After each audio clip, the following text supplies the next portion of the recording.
Okay. Uh-oh. Where's my window? Hang on, I'm having a boomer moment. Okay. Um, so let's first start with the concepts that we need to start basing a rotation on, and then I'll talk about what a rotation is and what you should be thinking about while you're building one up. And then we'll probably just do one together. So, first off, I've got this mannequin. This mannequin is currently in a pose that, unless you are very comfortable moving shapes around in your mind's eye and translating that into a drawing, I wouldn't really do it. If you're at this point where you're just totally cool with drawing people standing, potentially at a T pose, a whole lot, and you want to challenge yourself, something with just like a simple torso shift and maybe a hand up or whatever to do your rotation with, great, cool, challenge yourself. But if this is your first rotation or your first time addressing it, I would keep it really simple. Just like a little regular standing pose. And I want to make sure that while we're doing these, I know this is jumping ahead a little bit, that you have your palms out and your hands ready, and they're not totally relaxed. Just because having them out like this gives a little bit of extra clarity to what's going on at the hips here, and that will be useful as you are rotating your character, particularly at the quarter turns. Because when you're sharing your rotation with a storyboard artist or an animator or whomever, they're going to want to get as much detail as possible, and this is a good way to keep it nice and clear.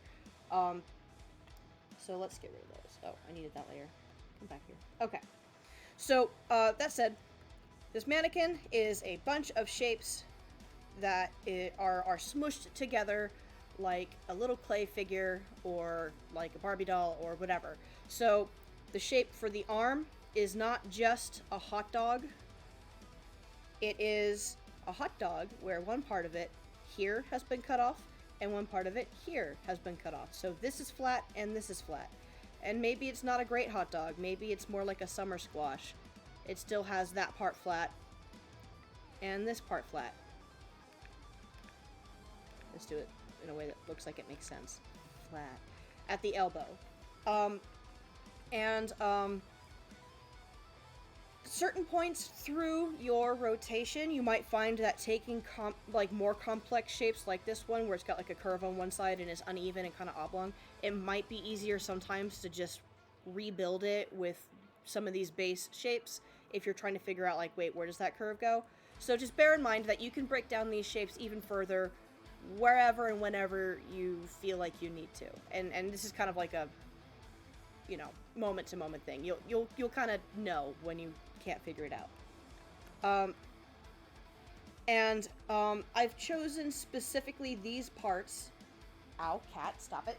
Sorry, tyrant. I'm gonna get the spray bottle. He's trying to claw at my leg.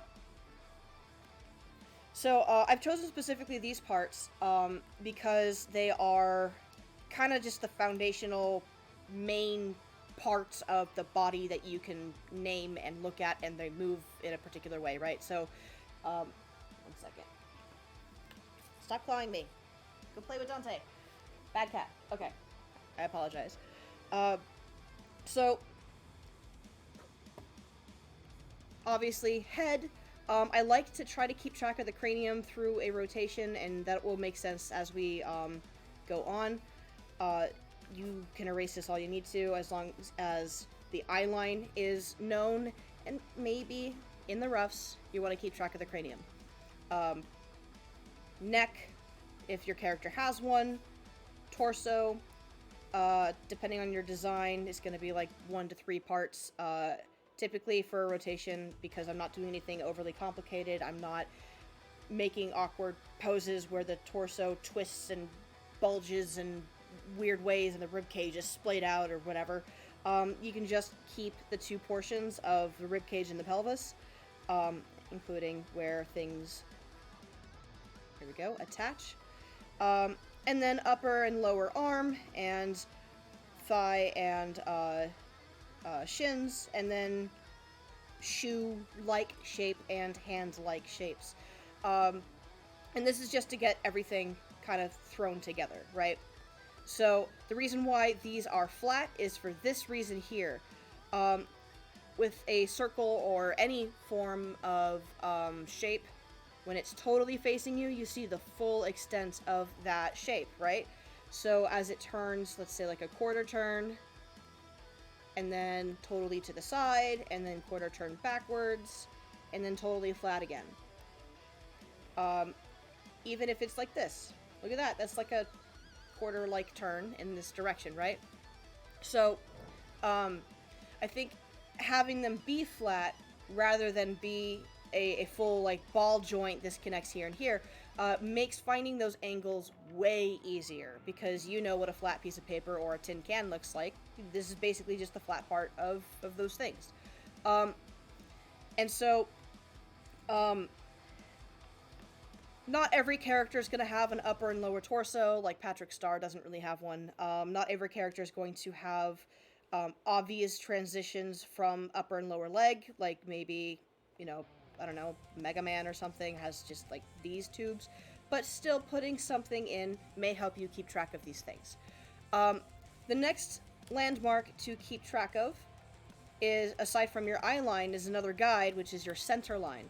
And I want you to, for those of you who don't use these regularly or are just being introduced to this right now, by the way, I want to apologize ahead of time. I've got the sniffles, and so I might be doing it throughout the video.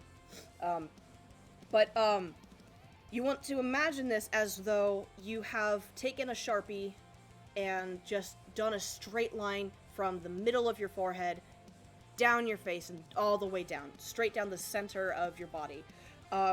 So even though this might be the middle of my shape, this line is always the center of the face no matter what direction it's going in. So if I have this square and it's looking out this way, I know this is where my eye line goes. My center line, I won't really see it. But if it's coming around this way, there it is.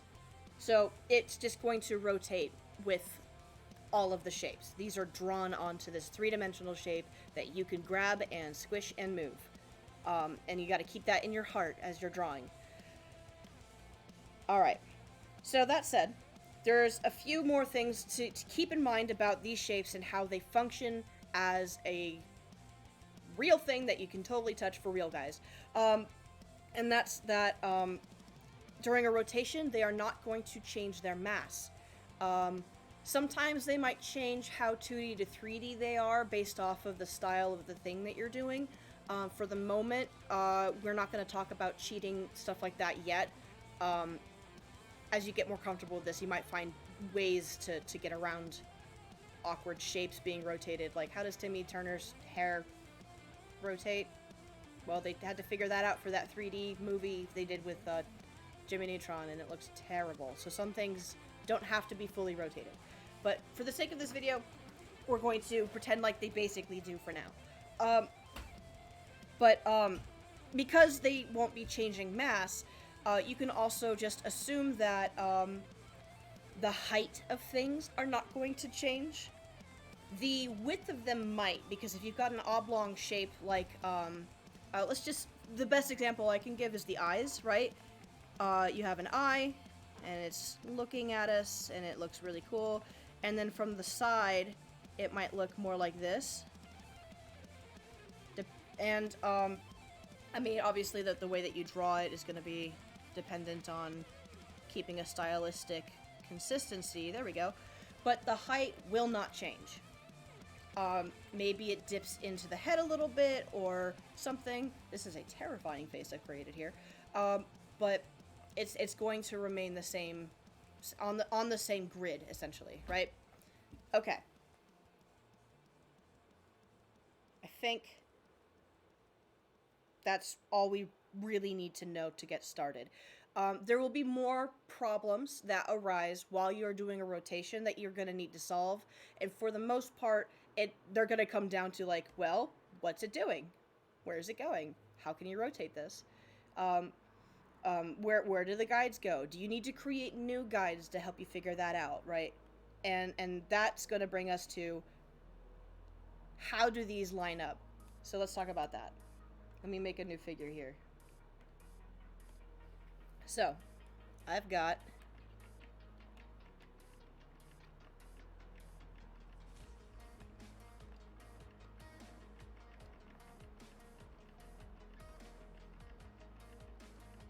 this guy.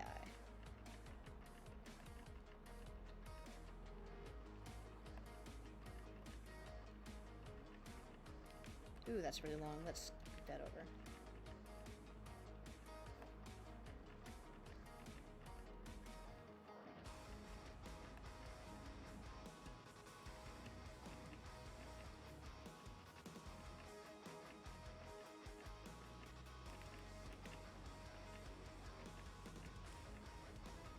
And because it's probably pretty fair to say that most of you guys either have OCs of your own that you want to work with, or you have a character that you brought with you to reference and do your own, that these characters are probably not just these little dolls, right? Like, they've got clothing and costumes and props and I don't know, horns or something. Let's give this guy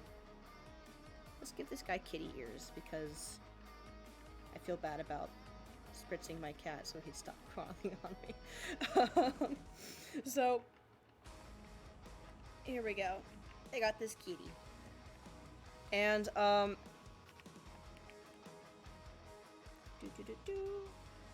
just keeping a quick, account of where the shapes are. I didn't necessarily take any time to make sure that this is polished, but we're going to pretend like I did for the sake of this example, okay? I'm going to give him little shoes.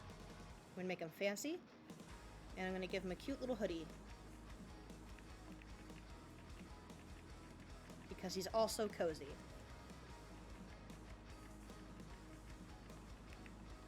So I know, because I'm drawing through, and I'm keeping my sketch a little loose here, where I want everything to line up both with the clothes and without the clothes. And this, depending on the complexity of the character that you're doing, is going to be really important.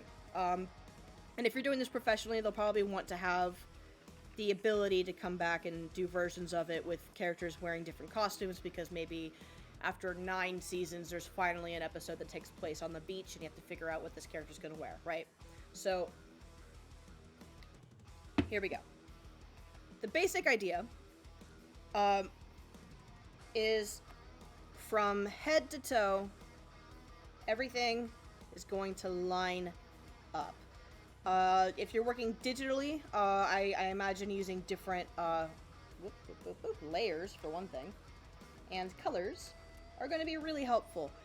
In my own rotations, I find myself color coding sections so I don't lose track too easily, but sometimes I can.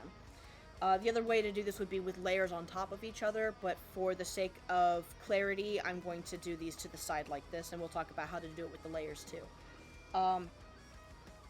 So here I have just my head, top and bottom, and just my ears, where they meet on the top of the head, where they meet through the head, and where the top of the ears are. So when I come through, oops, wrong button, that button, there we go, and start my next pose, I know where to go. So I want to roughly do the right size and roughly the right shape. And there's no specific order that you have to do these in as you're drawing them. Personally, I like starting with a quarter turn, because then I can kind of compare it between my front and my side, but as you get comfortable with this, it'll be kind of a to each their own kind of a thing. But I'm setting up my center line, and I don't want my little dude's head to be just a circle. I'm going to give a little bulge here. I'm going to pretend like I totally already planned this. He just has a little bit of cheek from the, like, right about in here. His eye line, which I forgot to put in. Eye line, where's my ruler? Boop. It's right about there. And you know what? Top of the eyes too. I just want to make sure I get everything looking hunky-dory. Okay, so the eyes line up just about with the inside of the ears, which, because this is a quarter turn, I can put like right about in here. And what that means is, like, as a quarter turn, I've got my full front and then my full side, right? So between here and here, on the circle itself, that's like here and here, right? So my ear would probably start kind of like right about there. So not quite in the middle, but pretty close to it. And here, I'm just giving myself a gauge on right about where I want to place the actual, spot where the ear sets, right? I know that the tip is not going to change. I'm keeping this, not really in a perspective grid, so some things are going to feel a little bit, flatter, and for the character like this, that's great. So there is actually reason to consider perspective through these rotations, but get comfortable with lining up your characters first like this before you start jumping into that. If you're already comfortable with foreshortening and everything, basically I have a tube. It's probably about flat as it reaches the hips. And so these are the circles that I can use to sort of platform, kind of rotate the more oblong pieces on. So like the ears could follow this oval, and the feet are going to follow this oval, that sort of thing. For the moment, the only thing I'm really going to be considering through this is the feet themselves. In fact, I think I like that oval enough to keep it there for now. So I've got the one ear, let's get the other one. I know that this is going to overlap here because it's just getting cut off by the top of the head.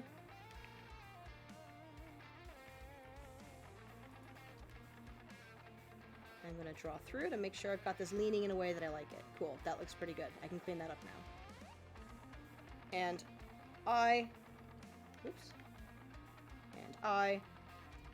this second head looks so much nicer now that I'm taking my time with it. I don't like how that ear looks. I'm going to scoot it up a little bit to get the angle to feel better.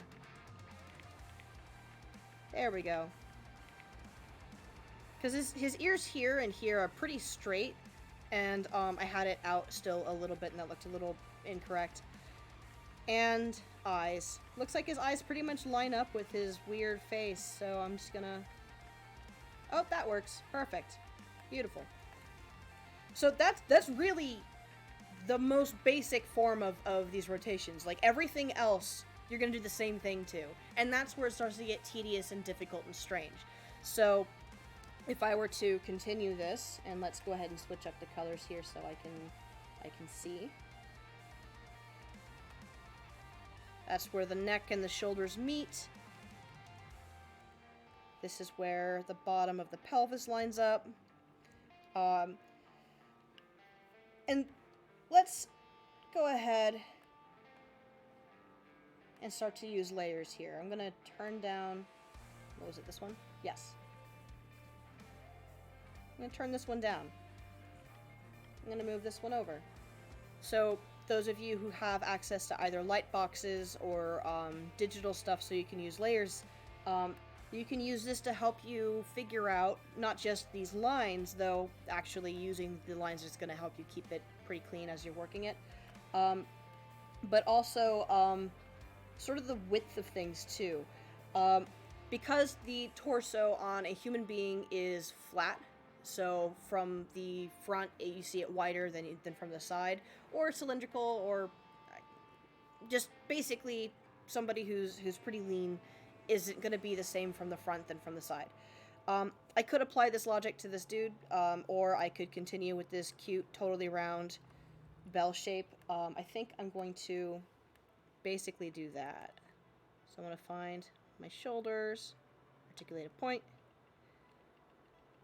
I don't have a very strong forward-looking angle here. Like, it doesn't look like he's pudging out or, like, breathing in deep with his, rib cage or anything. So I want to make sure I keep this pretty flat.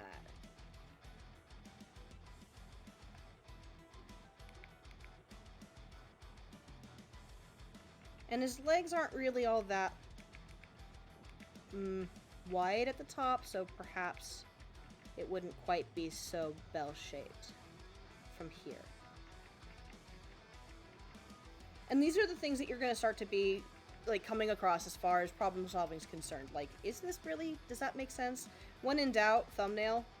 See if it looks good to you. So here it is from the front. The front. There we go. Here it is from the side. The leg's only about this big here. If I just kind of wedge like a booty cheek or something, does that work? I guess it does. I don't like it though, so I'm not going to.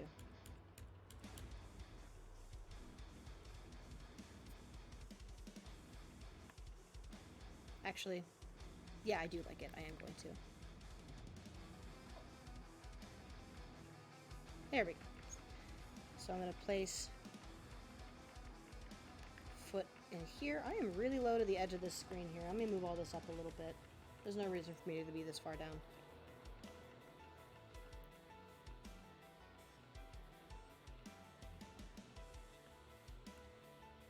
Smileyworth, I like your OC's glasses. They look really cool.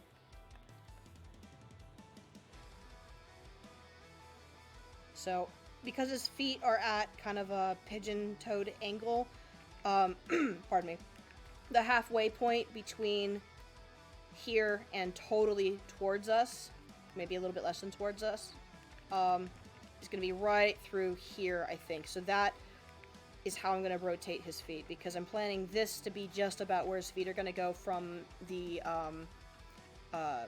profile view, the side view. So this would make sense.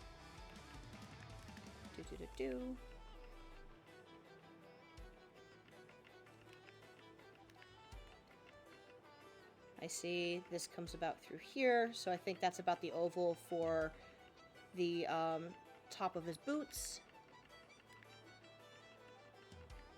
Here's about the oval I want to use for his little shoes. And so I want to get that to connect, and this to connect. This is coming towards us. This is going to come out. Does that line up still? I think it does. This is why we draw through. Okay. And there's his little boots. He's looking fancy. Oh, and the button. Boop, boop. That lines up. Okay.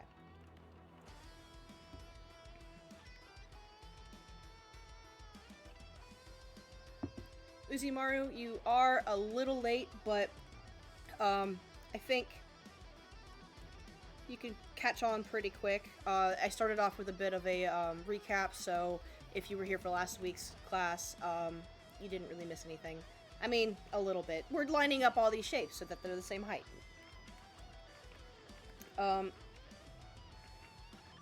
So I'm not being super consistent with a lot of my lining things up thing here, so let me do some of that. That's looking pretty good. Please tell me I'm on the right layer. Okay. That's where I want that to go at its lowest. There we go.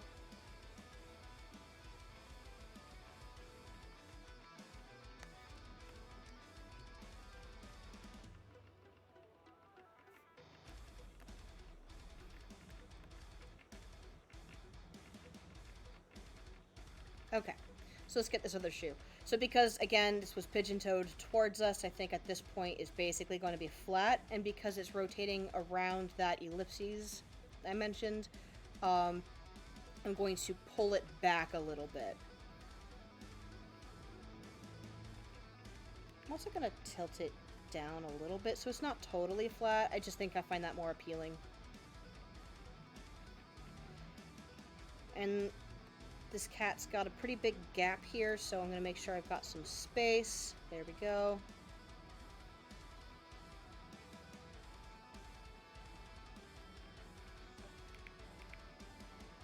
Does that line up with his articulation? No, it does not. I gotta lean it back. Okay, I was wrong.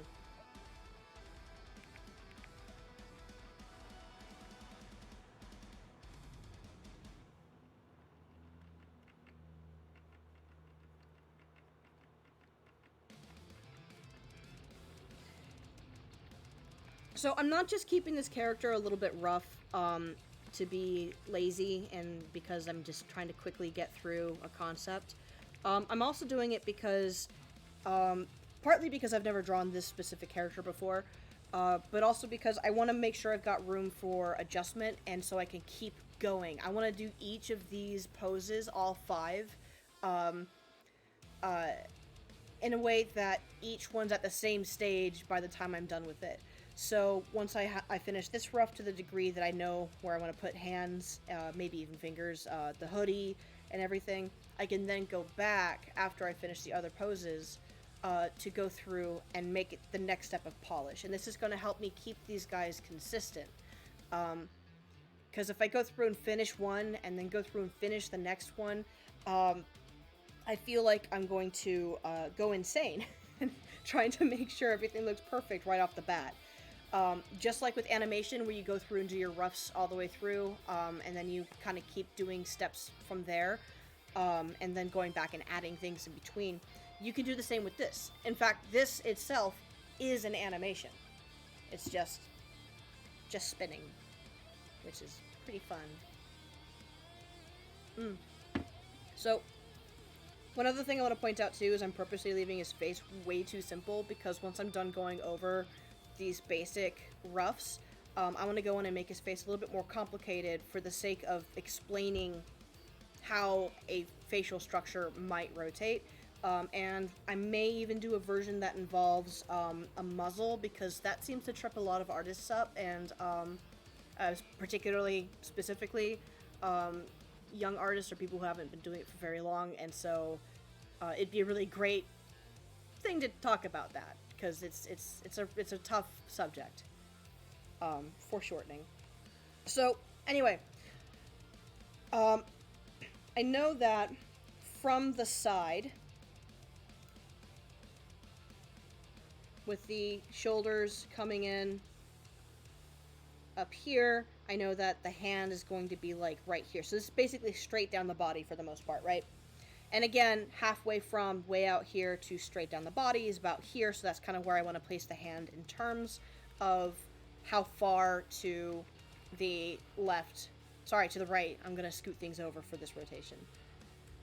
I'm also going to change the color of this a little bit so you can see what I'm doing over my blue lines.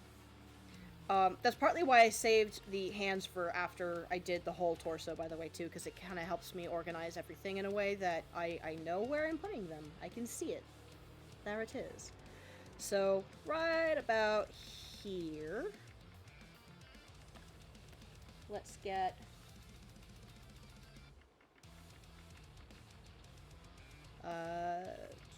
fingies. That's a pretty good spot. Maybe a little lower, actually, so I'm going to have to move the hand on the previous pose. In fact, I'm going to do that now, so I know where I'm putting things. La la la, I'm not cheating, la la la. Oops. No! No! Come back, hands! Okay. Let's see.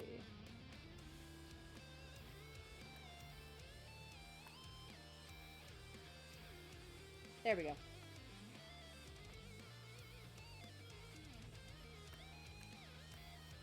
So right about there and right about here. So the top line I just added is for the upper part of the wrist that's facing the sky, and the one below it is for the lower part of the wrist that's facing the ground, which is a little bit lower than that.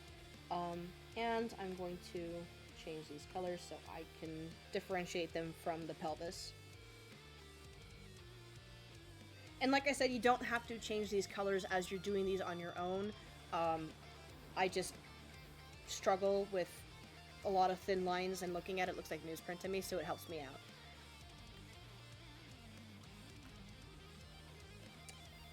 So this is in the wrong spot. So here's the articulated point for my wrist, right about in here. Now, here's an odd thing. Remember what I said earlier about how everything basically is going to have the same height, right? So this circle from here to here to here is all going to be flat, but the same height, right? And And again, this is not accounting for any change in perspective that's going to happen. I'm doing that very, very little in this piece for this character because he's too cute. Doesn't really need it a lot. But something's at an angle like this. So let's say that oval is facing this way. It doesn't just get wider, right? The thing that makes this make sense in a rotation is that it also has to change angles. So something that's way out to the side here like this, as it gets closer to us, is going to start to straighten and then start to veer away. So when I add my oval, this is where it's its widest, still in the center. It's also where it's its most vertical. And so your articulated points that are at an angle are going to react in this manner. There we go. So now that basically works. So this is the angle that it's really set in from the side, and this is the angle from the center. Oop, no, wrong button. So I think I need to switch this. Go back to that darker color I said I was going to use. So a little bit more vertical.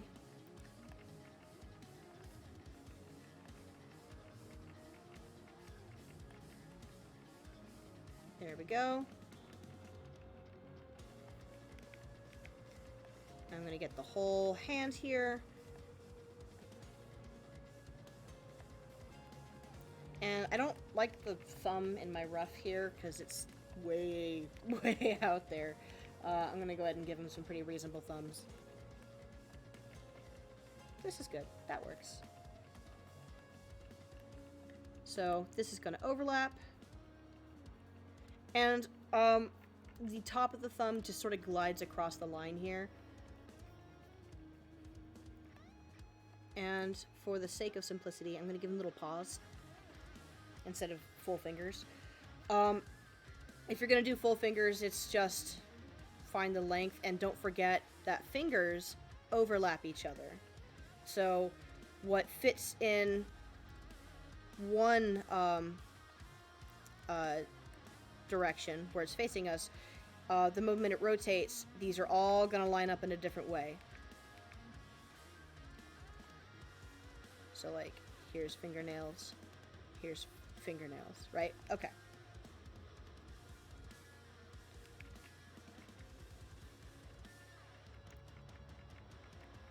And his other hand is going to be like over here, considering that the little dude is sort of, oops, off to the side. There we go. And pinky's gonna be in front. That's not quite low enough. There we go.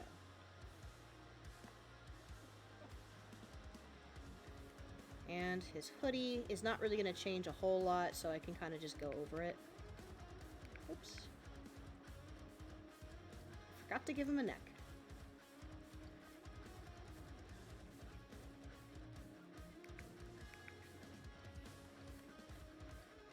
And his hoodie's pretty poofy, which means that this arm is probably going to get overlapped a bit. And the hoodie comes down below here. How poofy is it? Pretty poofy. Okay, I'm probably going to lose a lot of this. Flip.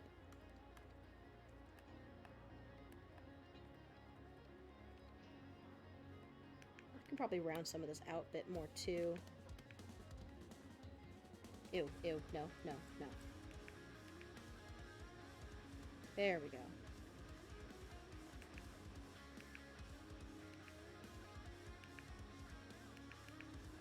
And I'm going to scoot this hand over and see if it looks better. Oh yeah, that looks pretty okay. Alright. Sleeve. Okay. So if I scoot this guy back over, and I bring this one back up, it's getting there. He's looking pretty good. There's obviously some corrections I need to make on the first one, but again, I just sort of farted that out. Just making the assumption that I spent as much time on that as I did with the second one, things are lining up pretty well. Aganima, thanks for hanging out, and I'll see you at the next time, whenever that may be. Take care of yourself. Okay. Oop, wrong button again. Oh wait, no, that was the right button. Okay. So, the last pose I'm going to be doing a full thing like this for is the side pose. And the reason why I'm not going to be doing a full sketch for the other two is because they share basically the same silhouette as the first two. So it actually kind of does have to work for you. But we'll go over that in just a little bit here.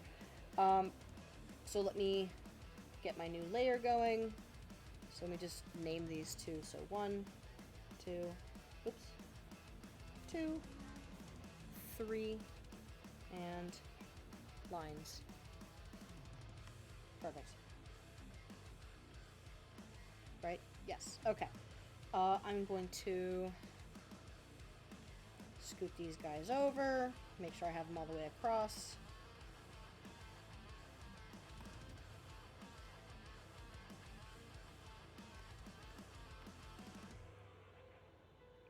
Cool.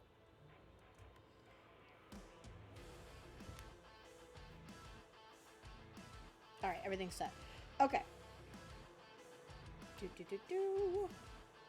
Back to 3. So, the great thing about having a character where the head is basically the same shape all the way around like a basketball is I can just trace. And the great thing about working digitally is that there are tiny little cheats and hacks you can do all over the place to help you kind of save time and stuff. So I think in order to get more accustomed to those, it's probably better to learn all of this first. Because then you can know when you can just sort of cut and paste and place something somewhere where transforming it would make more sense. There's nothing wrong with doing any of that. Cheat away. I feel as though from this angle it would still sort of make more sense if his face was a little bit flat as it comes down to accommodate the eyes. So even though my center line here is totally round, if I get rid of it and adjust it, it still kind of fits the character and doesn't really affect the shape too much. It just now means I have to account for where that's going to change. And I think I've got that in a decent spot, so I'm going to keep going. Eyeball. Is that too close? That seems pretty close. So this should be halfway between here and here, so I think that will be here. Very cool. There he is. Look at my fancy boy. Okay. Oh, I didn't make a line for the bottom of the mouth. Let's do that. Because the top is basically the eye line. Whoop. I don't have to put it all the way across. It doesn't matter because these guys, you're not really going to see their mouths. You might see a little bump.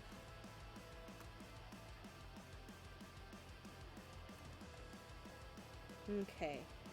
So the question is how far down do I want to let the cheek, or not cheek, the lip kind of form? Do I want it to be like a noodle going across so it just is one thick thing? Or do I want to make it like really big?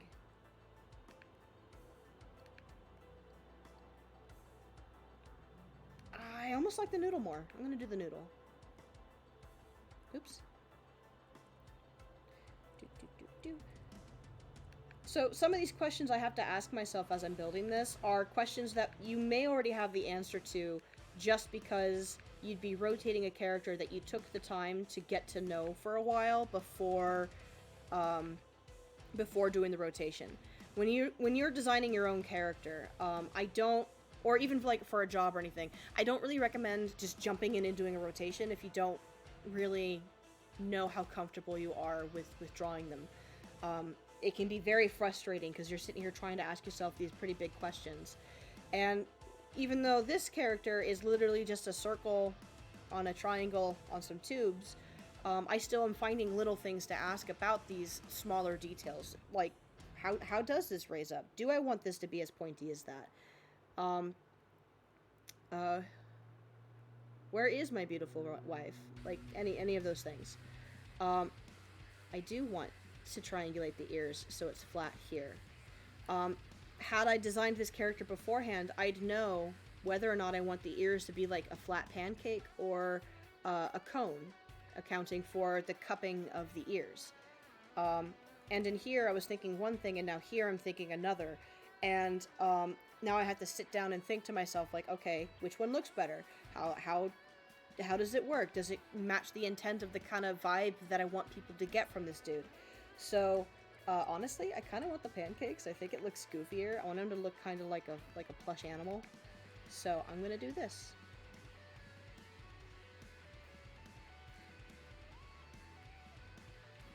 Now, because this head is not at any kind of angle, it is dead on. We are not going to sneak over and add a little thing here, because that would be incorrect. I mean, in terms of like a realistic rotation. Now, here's where cheating starts to come in, and I don't mean like cheating. I mean like Mickey Mouse's ears cheat three-dimensionality, right? His head may be out here, and he's going, woo, look at me go, I'm Mickey Mouse, and this is definitely what I look like. But his ears are not going to rotate with him. They're going to remain flat. They always are at the same angle, no matter where he's looking, because he is powerful and scary. But mostly because it's iconic and it looks really interesting and cool, and it made him stand out. So there may be some things like that a show or comic or game or your personal preference is going to drive into how you present these characters. This isn't just a guide for you to practice form and learn how to move these shapes on your own, which I do encourage you guys to do. Find characters that you like and rotate them in your head as three-dimensionally and James Baxtery as you can. But you are presenting to your staff who are working on this project with you how you want them to approach these angles most, if not all of the time. So like a character who has hair like this, for example. You might want to simplify it in such a way that it doesn't confuse or frustrate the poor animators who have to sit down and look at that and think, okay, but where does this piece go? So what I'd done to make this make sense is this section and this section I copy and pasted. I mean, I ended up going over the inks a little bit differently at some point so they don't look exactly the same, but they're the same shape. There was a point, I think, where I took this shape and even stretched it out and moved it. And it's the same with a bunch of other pieces. The wristbands, right? The flames I had to move around.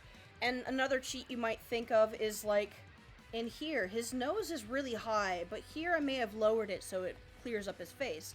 Like, how does Yoshi look forward?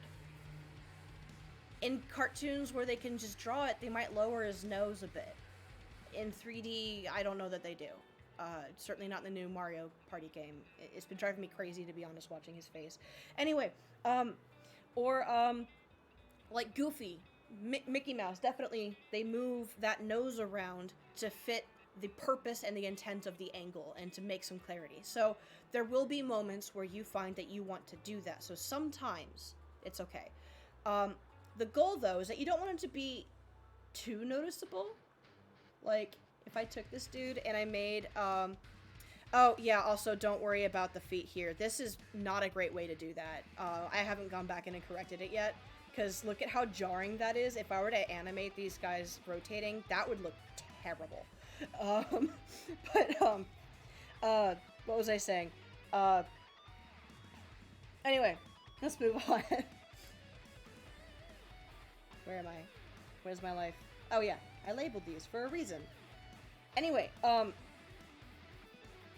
yeah, so like something that would be super jarring is if, here, I went from, yeah, he's got this really cute nose, and it matches up for these things. Oh my god, that is really cute. Oh no, am I gonna keep that? I might have to. But from the side, it's like this. oh, that's a little off. And you might actually see some shows out there that do things like this, and personally, it's a huge pet peeve for me. Because it's just, why would you do that? I wish I could recall which ones in particular I've seen this with. It's usually like an anime that it's being particularly stylized, but I know I've seen it with some American shows too. When I find them, I will share them. Okay. What's up?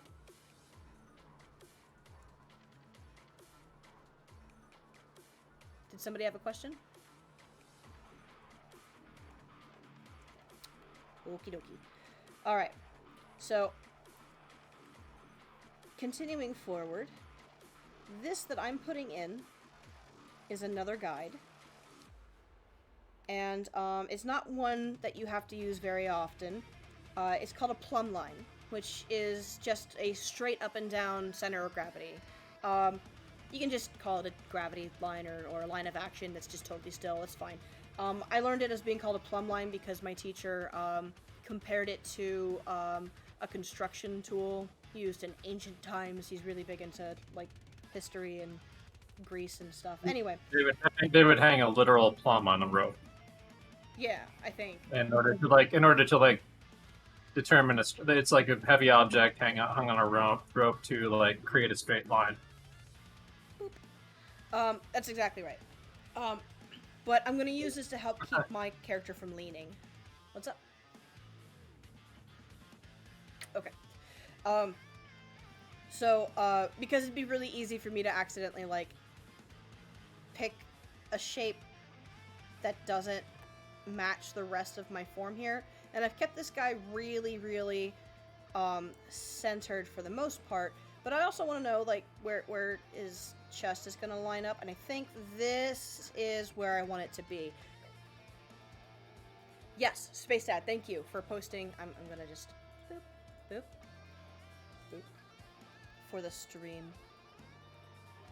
This is the weight on the bottom of a plumb line, and they have like a string or a little rope or chain or something to hold it up.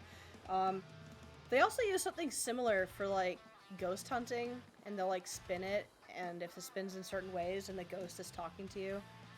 That's like super unrelated, but I just think it's neat.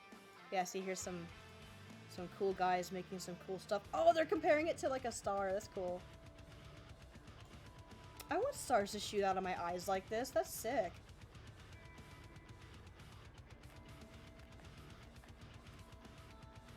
Pew, pew, pew, pew. Oops, wrong color. Pew, pew, pew. Okay. Anyway. Sorry. I'm just amusing myself now. Okay. So. So, I've got my shape, and I'm too low. I'm far too low. Remember, my line for his booty is right about here. And I like the bean shape. It just works for me. And here, even though this is pushing this way and this is pushing here, because of the way this curve is coming around... Uh-oh. Sorry, my cat was like sneezing a ton in a row. I thought he was going to throw up. He's fine. But because of the way that these arcs through here and here are placed, and the way that these arms are about to be placed, the center of gravity lines up and makes sense. If I were to have this instead, for whatever reason,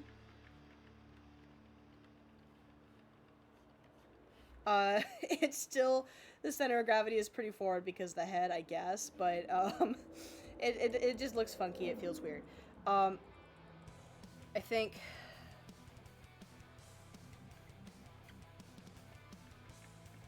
if I suddenly came in like this from the side, I have it facing the wrong way, it would be pretty jarring as well. So consistency is something that you have to kind of feel out as you're working it. If you're not sure, why doesn't this feel right, try making it a little wider, try making it a little smaller, try changing the direction of your angles and curves. So curves work in a similar way, just to sum up in a non-mathematic or scientific fashion, to angles, right? So if I got this angle in here, and there's the center of my bottom of the triangle, if I were to turn that into a curve, an even curve, it would look like this, right? So the apex of the curve is still in the same spot. And they can also be acute and obtuse. Sometimes they'll have multiple apexes, like if I've got this one, bam, bam. Oop, wrong spot. Bam. Multiple tops of those curves. So sometimes it just takes a little bit of shifting of that as well. Maybe your angle's a little bit too obtuse. Try making it flatter or skinnier or whatever. Anyway, my knees are about here. So I want here. I've already decided that I'm not going to be showing the difference between the upper, like, thigh and the calf. Sorry, brain fart. So I can just sum this up in one shape, but having this here kind of helps me figure out, like, okay, where do I want this curve to react? And I think here, because the curve is reacting a little bit. This oval's far too long and not quite tall enough, so I'm going to pop that in there. And you see, I'm not doing totally flat. I'm having it down just a little bit. Again, because this guy's feet are not pointing totally straight forward, and if they were, then I would put this out there like that. Nor does it match the style that I'm working with here. So again, I want to do that. So now I want to decide where do I want to push his hoodie. I think it'd be more appealing for me to kind of pull it out here, so it's a little bit rounder on the front, and I think that still matches up the my previous pose a bit. This still doesn't look right compared to this, but I think I prefer the pudginess, so I may come back and adjust this later. Now, if you are doing a pose for 3D, like you're going to hand this to a 3D modeler and they are working through your designs, I think at this point, I don't know how true this is as far as an industry is concerned, but the way I've been taught this is that you can leave the arms out. There's a certain point where you hand something to a professional artist and they look at it and they're like, yeah, I get it. But I'm going to be a little masochistic. And we're going to go ahead and put this hand in anyway. Especially since this is not for 3D. This is for you guys. Now, I don't have any gravity drag at this angle. This tube is coming right for us. Here, I do. So the, you know, the lower part of the arm has a bit more curve to it on both of these other things. So here I can probably just get away with like a straight line. Now, because he's wearing a hoodie, I can also make the sleeves a little poofier and get my hand here, put his little thumb in place here. And because his elbow is not really changing its shape or anything, I can leave it here. Now, for the sake of example, pretending my legs and my arm do articulate a little bit. Let's see what that would look like. Boop. And boop. I'm going to keep these separated so you can see them. Well, you just want to find where that change would happen and make sure that it's going as far as the design would go. So if this design's just straight on one side and then really curvy on the other, great. If it's supposed to be segmented, like Garnet's weird thighs, fantastic. But when it's coming towards you a little bit, which this hand is just a little, it might need some more consideration for overlapping. So I'm going to lighten this up. And let's do it. Okay. So my dummy-dumb hand, that's looking really good. Is that coming towards us more? Yeah, it's kind of dead on, actually.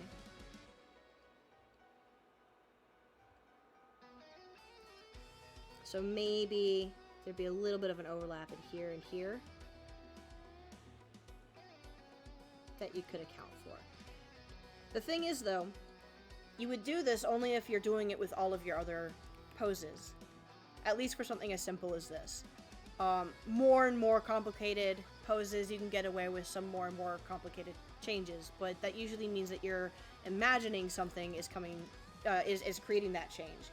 So if I have in my head these wrinkles in here, but in my finished piece I only show like that much of it, I still have to figure out how these are going to move as I rotate it around. So eventually I might end up with a part of the pose where I've got this piece coming in, and I might want to indicate that shape a little differently. But because I am still thinking about the way that these are wrapping through it, as if I did draw the whole thing in, it remains consistent.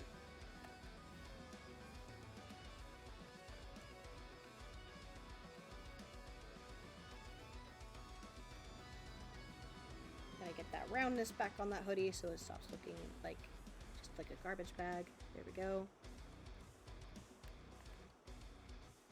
There we go. Or like a dress. I want it to look plush and comfortable. My little dude doesn't have much in the way of shoulders, so I could probably just keep the hoodie cutting in here. There we go. And finger down just below this line, so I'm going to do that. Let me just clean this up so I can actually see.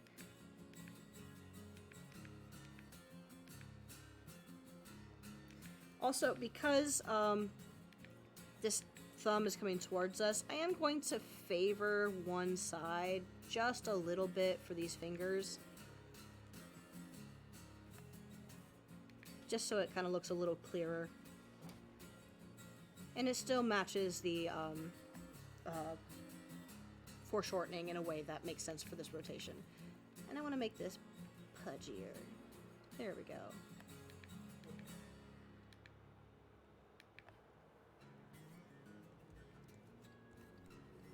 Got a little dude and he's looking pretty good. Oh, his boots. I almost forgot. So I have in here and in here pretty consistently that towards the inside of his legs, the line is where my straight is, and then the outside is where that curve is. Though for the leg itself, I'd say it's kind of even, actually.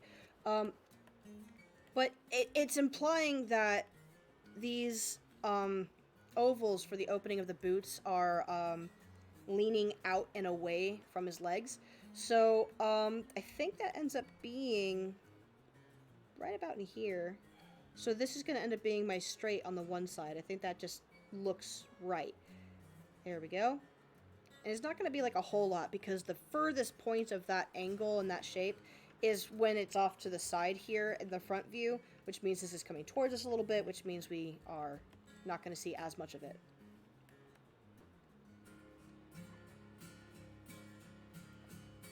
I've not done a tail yet, but I feel like he deserves one. There we go. Oh, almost forgot. My lines.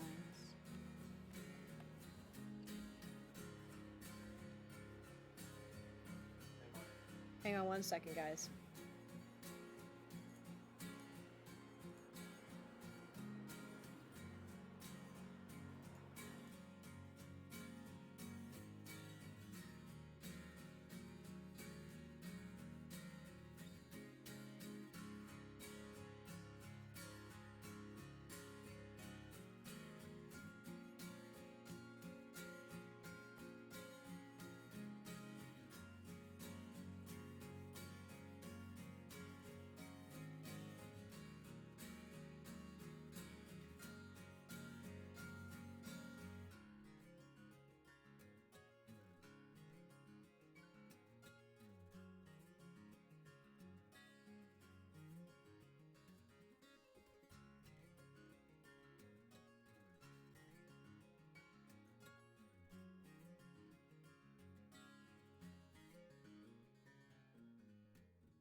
Okay, sorry about that. Anyway, so one thing I want to account for here too is that Stripe is curving with that tube of the tail. One thing you should do if you've, again, already planned on this character, you designed them ahead of time, you know where that tail's going to connect, so drawing through. I also wanted to make sure that the back of my foot here didn't look too wide of a curve, because then it wouldn't make it look like he's actually like standing on the ground, and that would suck. And this kind of just makes him look a little bit more comfortable. One more thing I could do, because I am kind of lightly accommodating some perspective with the shoes in here, is I probably could show the other one on this side about right there, because it would imply, actually probably more like here, that difference. But I think I can probably, with how equally flat to 3D this guy is, I could probably get away with just leaving it like that. Again, there's a certain point where you show this to an artist and they're like, yeah, I get it. I'm gonna get rid of these bad boys because they're in my way. Oh, in my way. Thank you. And let's talk about these other two poses. Actually, before I talk about these other two poses, does anybody have any other like thoughts or questions, or if there's something that I'm not explaining well enough for me to get into further before I move on to this?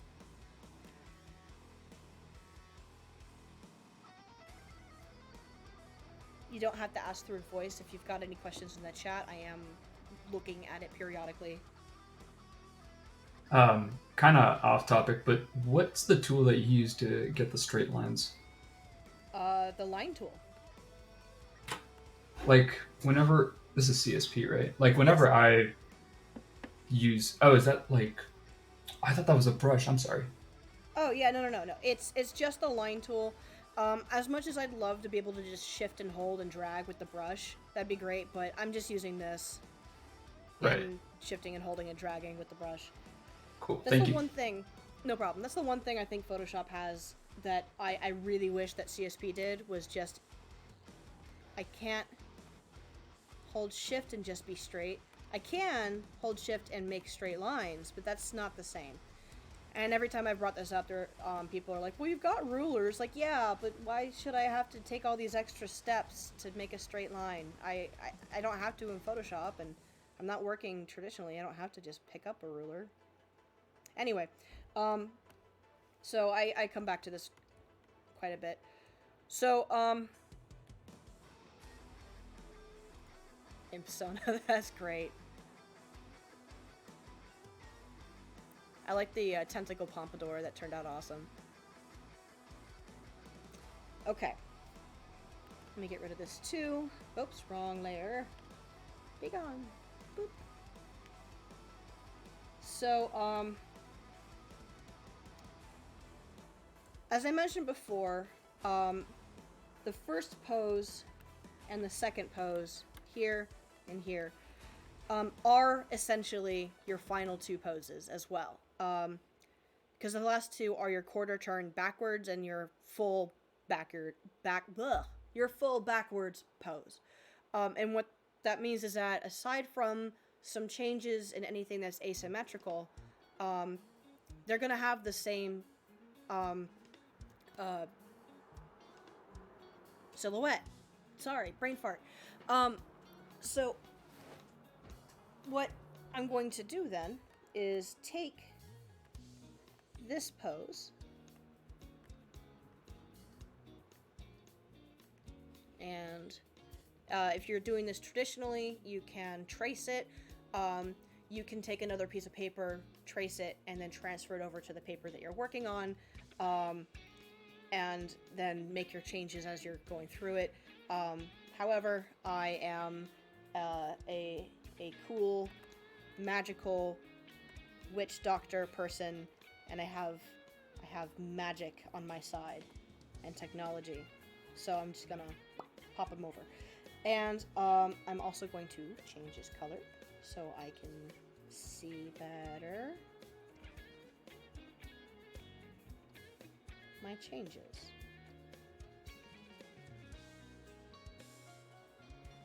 You know what? Let me put them back. That'll do.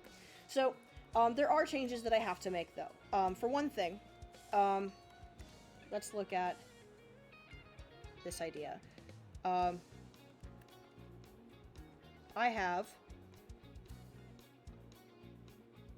this shape. And by itself, it is just a wiggle. And I have in it an articulated point that I worked in for my rotation. Whoops. So there's that kind of flat, sort of Barbie plane I was talking about before. Here and here. If I take this and copy it,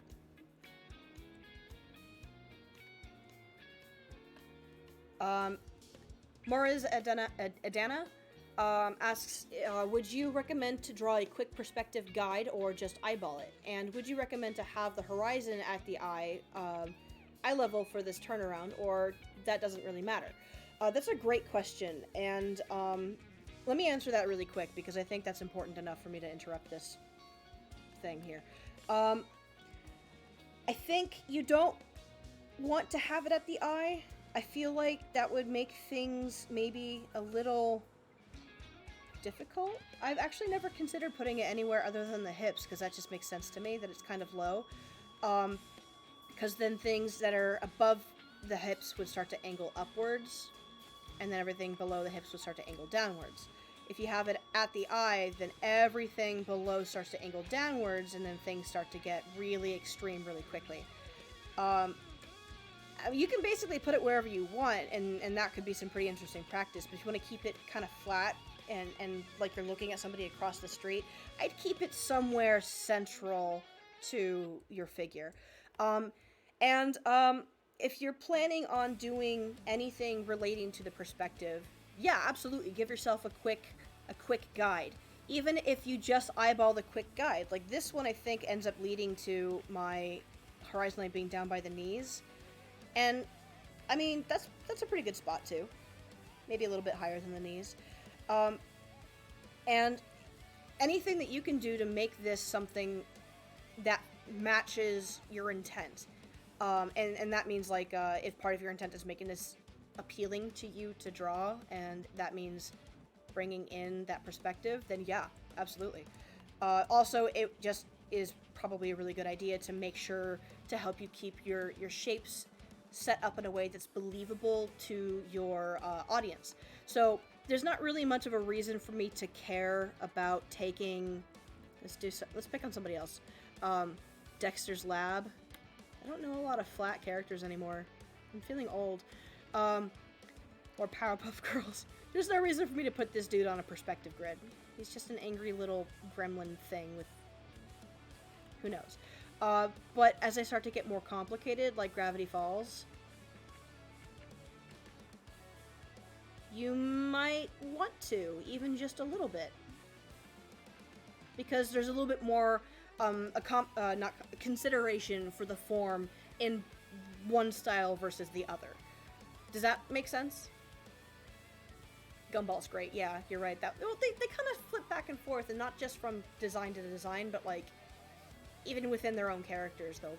Anyway, it also comes down to, like, what you think works for you, too. Like, if you want to take this flat character and make some real effort to, like, rotate them, like, here he is from the bottom, T-posing his way through the universe, you could. The world is your oyster, and the blank page is a fake place for you to put new things. Go away, Dexter. Nobody likes you. That's not true. I like him very much. Anyway, so back to this. So these are the same shape. They're the same size. They're the same everything. They've got the same angles being considered here. And so all I have to do is change what part of the ellipses that create these articulated points to flip how you are looking at it.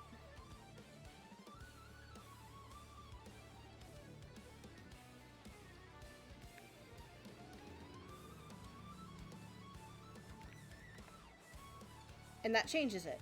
And so, on this dude, if I were to take, how well can I see this color here? Oops, keep moving my finger over. Let's just do black. I know this is in the right spot, but because I'm flipping it, this ear is now in back and this ear is coming forward, which is why it's good to draw through early on, so I don't have to recreate this shape in here. It would just already be here. How funny, it lines right up with the eye line. Anyway,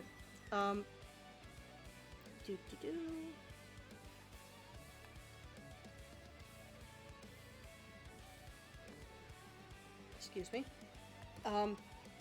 This is one of those areas where a lot of shows will kind of change what they want to show or share or approach a certain whatever. Like, oftentimes I'll see, like, a design where from the quarter turn you wouldn't see the nose, but then when they do the quarter turn back, they always design it so that you will see it. But in this particular case, you won't. And here I can choose whether I want to show where the mouth would meet the other part of the mouth, lip, yes. Or if I just want to leave it as a bump, and I think the bump is more appealing, so I'm going to keep it that way. I will not see either eye. Neither one of them is big enough to wrap around or to become a flat shape on the side here. And like I said, I will come through on this same figure to make something more complicated for the face so we can talk about how the eyes rotate, because that can be kind of daunting, and I'll probably do that at the same time as the muzzle. Let's put these ears in.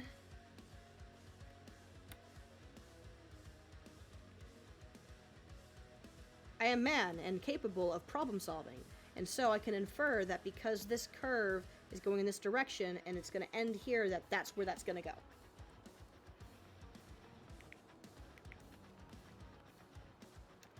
So that's the end of that, unless I've got anything going on back here. I can just leave that alone. Because I don't have anything I need to worry about for this whole back section, I probably could even leave out the center line, but I'm going to put it in because I'm being overly considerate for whomever I'm sending this cartoon cat to move on to the next step. Also, I'm indicating that there's no flat space in the back part of the head. It's all around, where there is a flat space here, but I don't have to do anything about that. Anyway, neck. I'm not going to change anything about that. Hoodie. I see that this comes up. I'm going to leave, actually, the hood alone until I know what I want to do with the torso. Let's do this all in order. This is where his booty goes.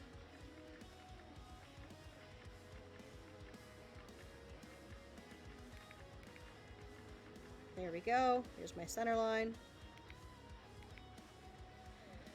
This is one of those asymmetrical things that I think tends to swap a little bit. I know I have a habit of automatically bringing the arms forward, and oh, bye Tor, thank you for joining us. Have fun at D&D, and see you later. But because I do sort of account for the arm coming towards us, and that's sort of incidental, it does make the quarter turn a little funky. It's not like I said, these are not the exact same silhouette. They're very similar, though. This hand being out here will not make as much sense as this one being so close to the body. And so I'm going to need to shift it a little bit to make sure that it does make sense. And one way I could do that is just to find where I want the shoulders to be, whether I copy and paste something or I'm just trimming it and sculpting it here so it still matches the design and doesn't remove any of the shape in a way that it would change the design completely. I can then take what I've already drawn for these arms and just flip them. It's not perfect, but I can adjust, and that ought to do it. That then takes something that was behind and makes it behind, and the thing that was in front. Now I just have to find the rest of the hand and the rest of that sleeve, and that should all come together quite nicely. There we go. And don't forget that your sleeve changes direction and your hand does too. I might actually just scoot that in. There we go.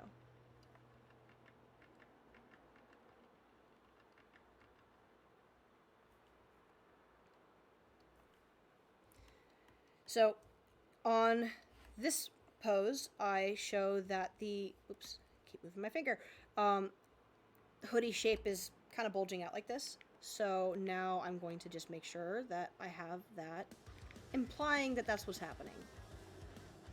The design did change a little bit between these two dudes, and again, that's because I did not come in here with the guy to plan.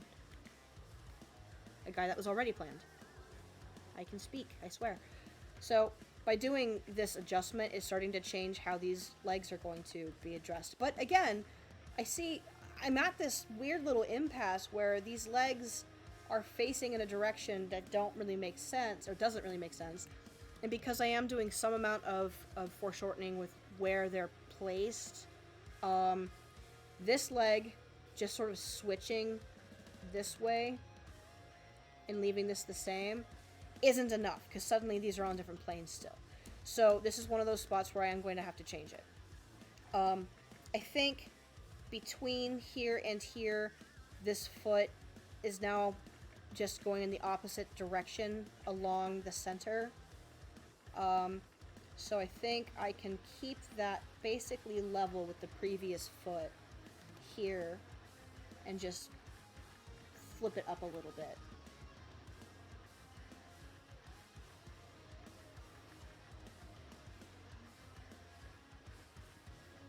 Where this one, I want to put it at the same level where the previous one was. So if that was here, then that's where my heel's gonna go.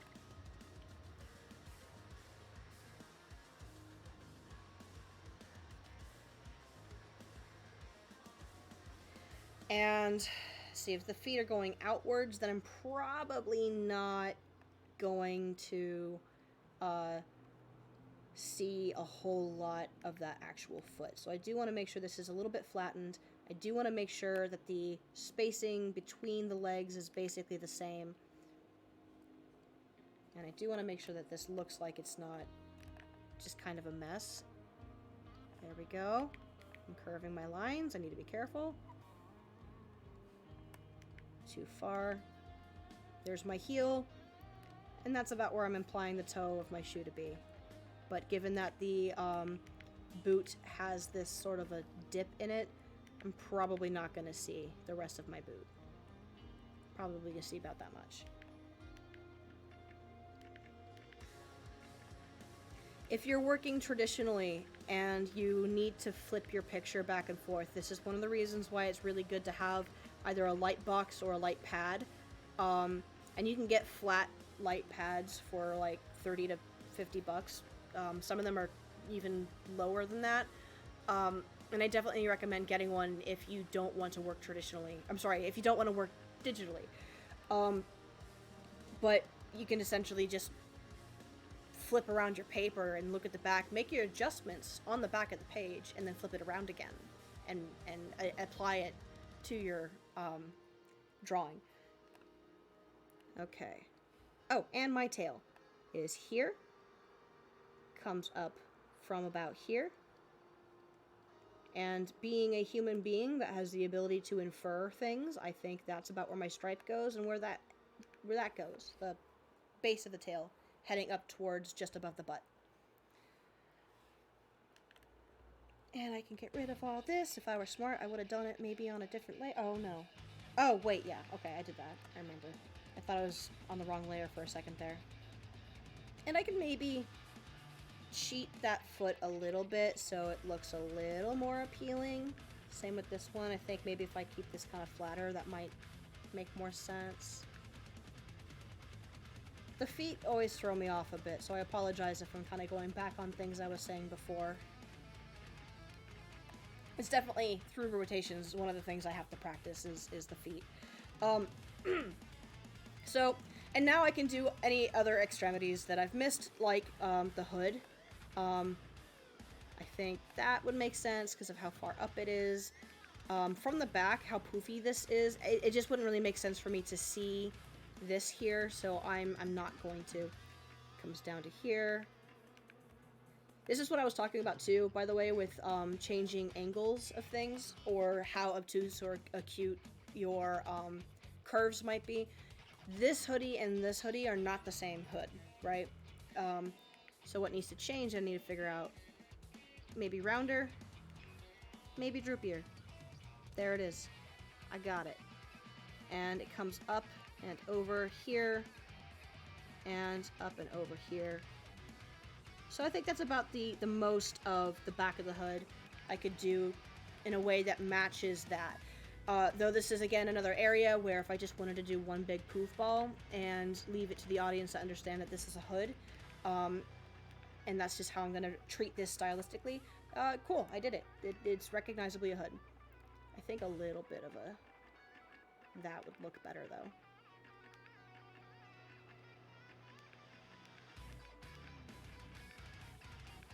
I'm a little bit of a sucker for negative space, so I'm going to throw some of that in there. Okay. So if I go in and clean a lot of this up, it'll start to look a little bit less like the old drawing and pretty much entirely like the new one. There's a lot of little nuances that are going to be, how do I put it? On a case-by-case basis. So if you guys end up practicing any of these rotations and you want to go over them or anything, post them, share them. I'd love to help you out with these when I've got time to, so feel free. Okay. And now the last one. This guy. Oh gosh, what have I done? Let's get rid of all this. I've ruined you. Oh, so where you post them, that would be if you go up to the thread on the sidebar that says classroom chat, which you're already in. You can share it there. Sorry, I thought there was a different one.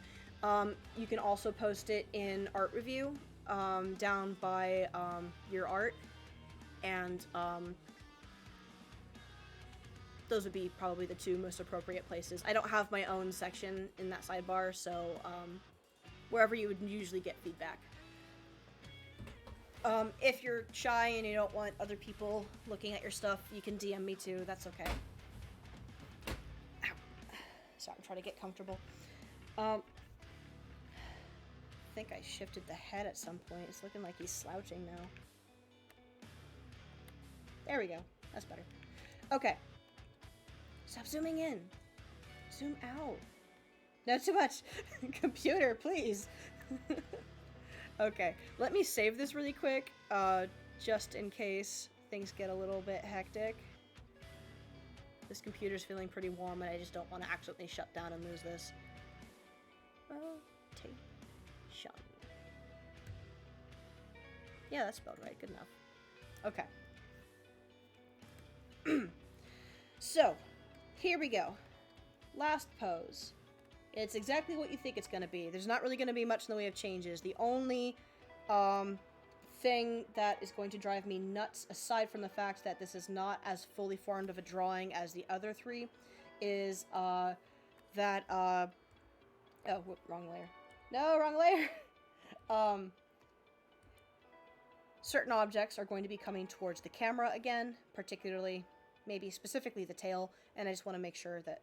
Oh, come on now. You'd think I'd never touched a computer before. There we go. Didn't even use my selection. Thank you. Fantastic. Okay. Anyway, oh no, it's so cute.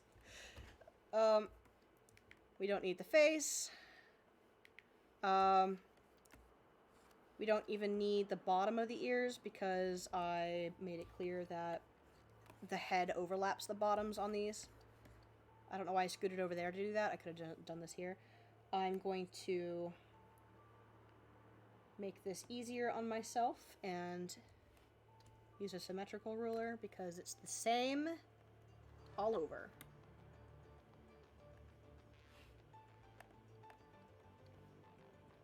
I may even use this to help me find the way the first one was supposed to look in the first place.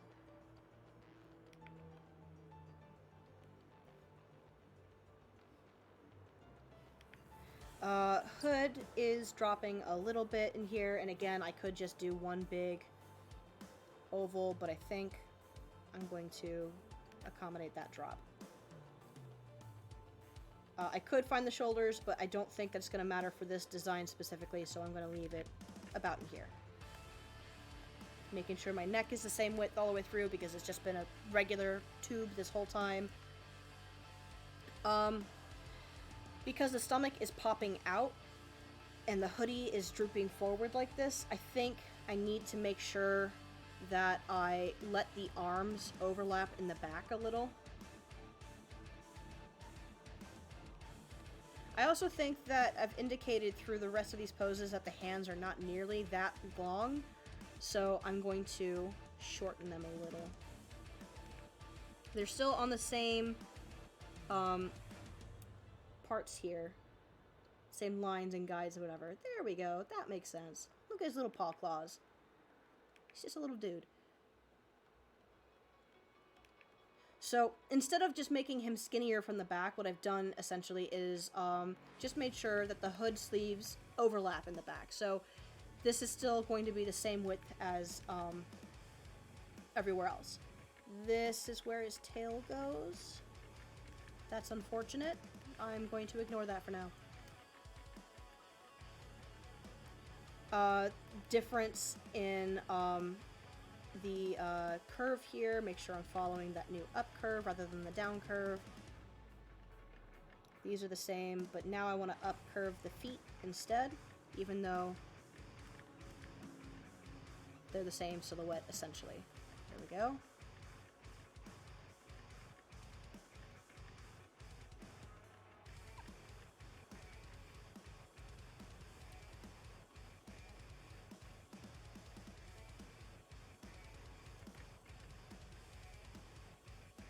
Maybe I should have given this guy stripes. Oh well. It's too late now. I'm gonna save this for later. And tail, which is...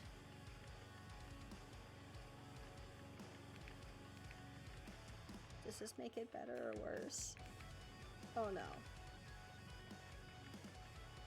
I'm sorry, just at this angle and with how wide his legs are, it just kind of looks like a wiener.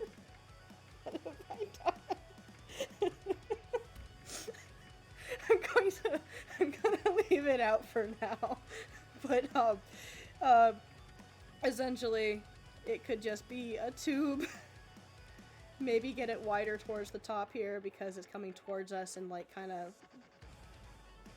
curving up a little bit, and then I might see a little bit of that, but come on. Could you cheat it to where it's kind of like pointed to the side from the back? I could do that. I'm sorry. I'm really immature tonight. Okay.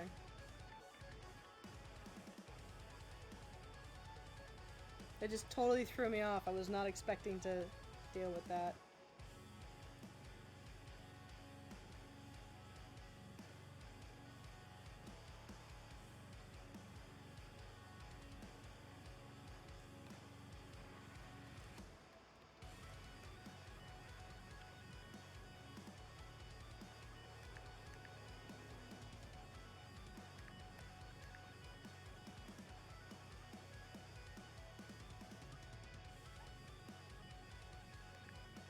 It's a little better.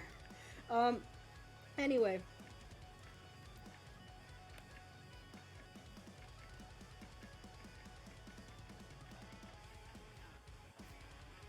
That's essentially it. From here, the next bit would be to clean up these roughs and start to outline and ink, and my recommendation would be to go oh no, just getting all your comments. To treat each section the same as the one previously, so only doing the inking for each one all at the same time, and then the coloring all at the same time, and that'll help me keep it fairly consistent.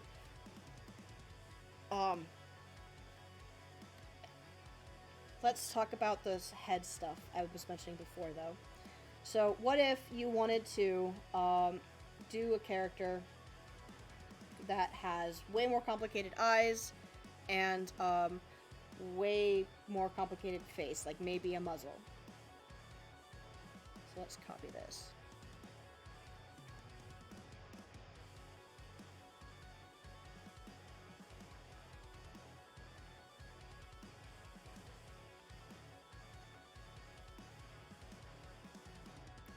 Hang on, Ursa, I want to take a look at this. Ursa! Oh my god, this is so cute! Hang on, I'm gonna share this. Look at this! That's awesome! So I think the only note that I have, and this is not one that I think is such a big deal that you shouldn't, that you should have to do it. I feel like this head is a little bit more turned than the rest of the body in here. So my suggestion would be, instead of redoing the whole head, because that would be unnecessary, really. If anything, the head's more on point. Add a little bit more body here and scoot the foot forward, maybe even a little bit of a gap here. And maybe just scoot this foot a little bit. And one thing you could do too that might help is if you flatten the line for this leg here as it starts to rotate around, because the poofy width of it is out here, not here, right? So that might help kind of push the idea that he's rotating. That I don't think is as necessary as the first thing, though. He looks so good! Okay. So. Face, muzzle, eyes, hair, perhaps, even. Let's turn this off, let's turn this down, and let's turn this down.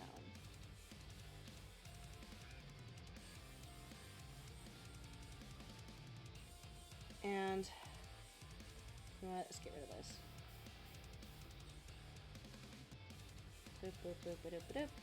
I'm gonna work on my quarter turn guy, because I can see it better.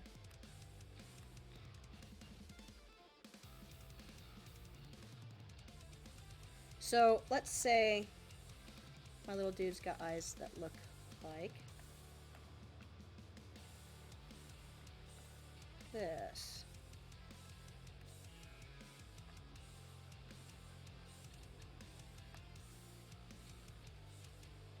He's got eyebrows.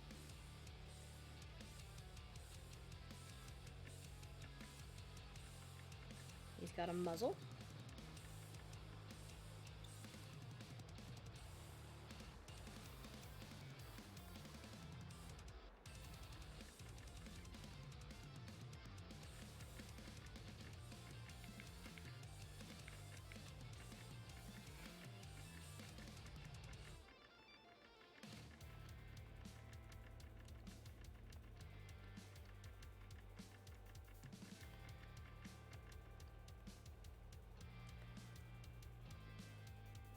And let's give him a little tuft of hair.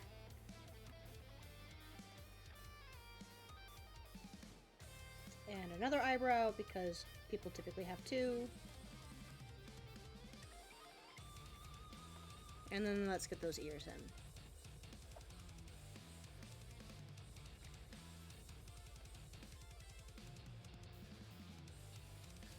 in. Okay. So, what's happening here, aside from having flattened his face a bit, there we go, is I now have a lot more things bulging off of this initial sphere, or kind of cutting into it, and I now have to accommodate all of these other poses to match this. I now have to think about, first off, getting the tip of his ear in the right spot, where his hair is going to begin and end, where the muzzle is going to come out. I'm definitely implying through some of these shapes that this comes out kind of like this against the face. So I might indicate that even just a little bit to help me find it. Or I might just look for specifically the little cone that builds up this part of the muzzle, and then I'll just add this afterwards. Which is essentially the same thing, honestly. I'll do that. I think it looks a little bit more understandable.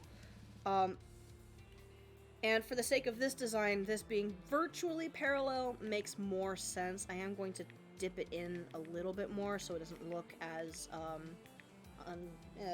stagnant. So that means from the side, that face, I'm gonna have to get rid of it. No. Let me get line. Let's go with a different color so I can compare it. Let's go with the yellow. Orange. Nope. Top of the eyes. Bottom of the eyes is in the same spot. Top of the pupil. Bottom of the pupil. At this point, if there's any rendering that I need to, like, take care of for this design, like, the black and the highlight of the eye, that's for later. Current Maya is not going to deal with that. That's for future Maya. That's for somebody else's problem. So, I'm going to grab my handy dandy pencil, and I'm going to come over here, and I know, nose. I want to find that first. The nose is just gliding along the front here, and considering how far this comes out, it's going to end up coming out a bit farther here. The eyebrows line up with this back here, and so it looks like with this line, there's this angle, here's this angle, there's my nose, and then it just comes around.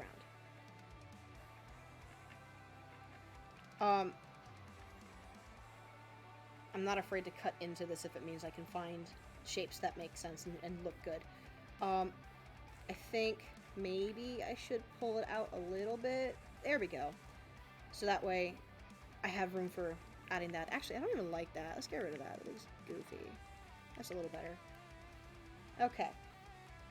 And I've got hair that's going to line up with this. And I think for this design, trimming the back of the head a little bit to let it not look so bulbous will look a little more appealing. There we go. And again, I didn't design this guy before. Oops, stop. Ugh. So I am making some of this up on the spot, and I'm going to have to keep making changes. His mouth basically lines up with this, and it only goes down a little bit, so I can just pop that in. Like, boop, there he is. Looking good. Looking handsome. I've got these two little thingies here. Let's find those lines. Let's use red. There. And there are the tips, and here's where it kind of cuts in. I don't need these all the way across, it's fine. And it looks like it lines up essentially with the ear, and again, I can probably just make this up from here. I think I like the idea of just a little boop, and there it is.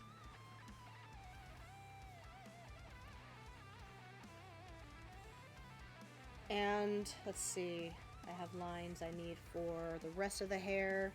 The one, my center, well, that's with the green line, I can just keep that, and that green line.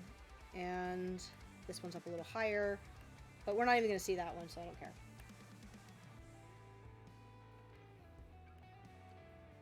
I'm on the wrong layer again. Come on. Stop it. Thank you. Okay. This only comes back a little bit before it comes out kind of here. Almost straight, but there we go. And that's a little far out, so I want to make sure I make it a little far out. And here I could probably add that third piece here, again, to cheat the form based off of what looks more appealing and believable rather than just believable. But I think this looks more appealing and believable. There we go. Is that too high? That's too high. Or too low. There we go. There's my little dude. And eyes. Okay, so, quarter turn to side, that's half the width of this, essentially, give or take. So let's place here, here,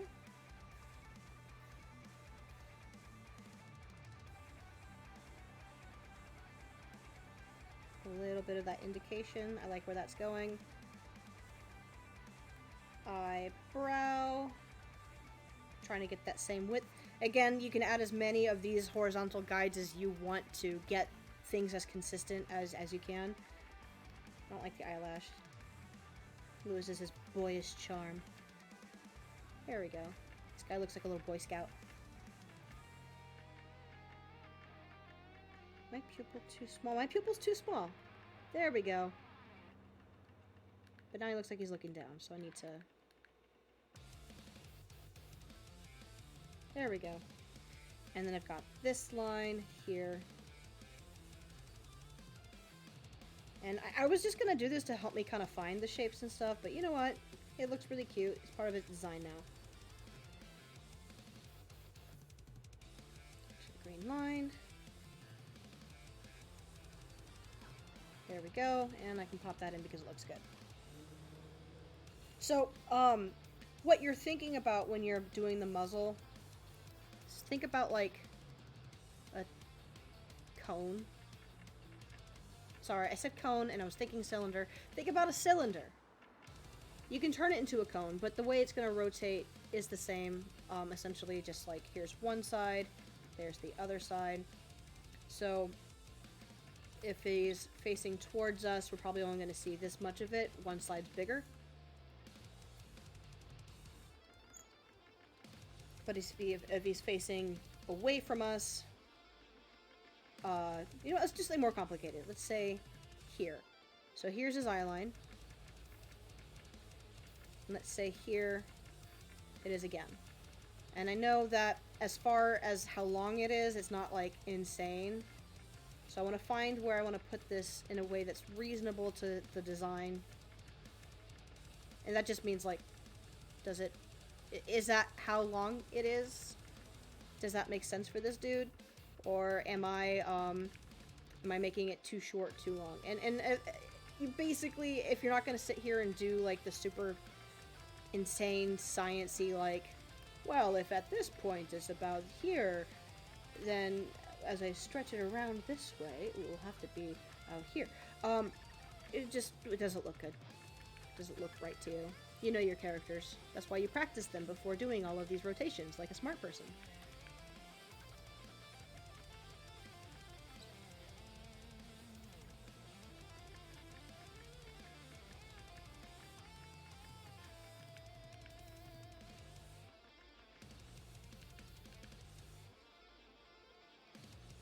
And there he is, looking fancy. So if you take that cylinder and you just make one side a little bit wider, according to what matches the type of muzzle you're going for. Like, here, maybe you got like a weird crocodile.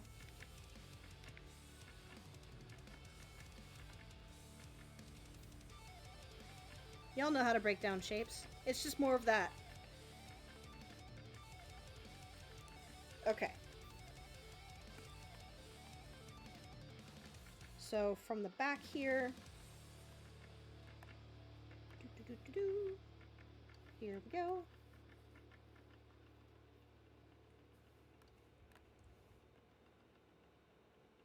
I'm gonna line up the neck because I think that's about where it made the most sense.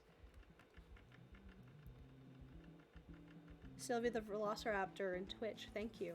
It's a really nice compliment. I work hard for my perspective.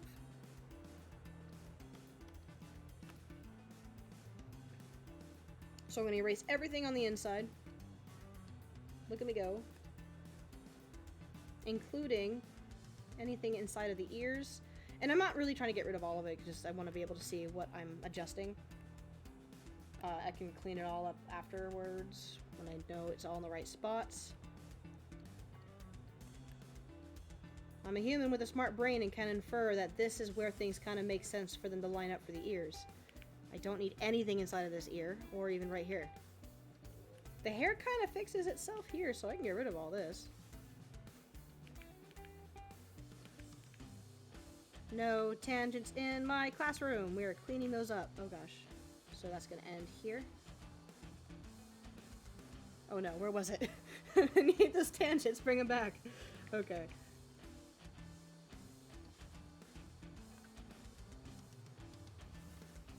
No tangents in my class.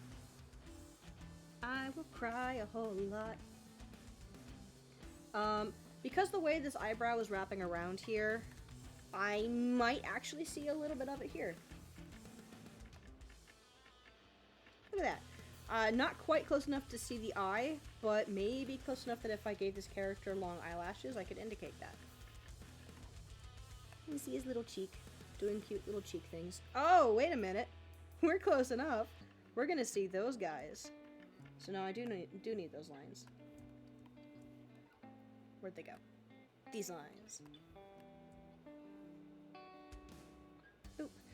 So now the question would end up being whether or not we would see them out of his silhouette here. And the answer is no, because the muzzle's in the way.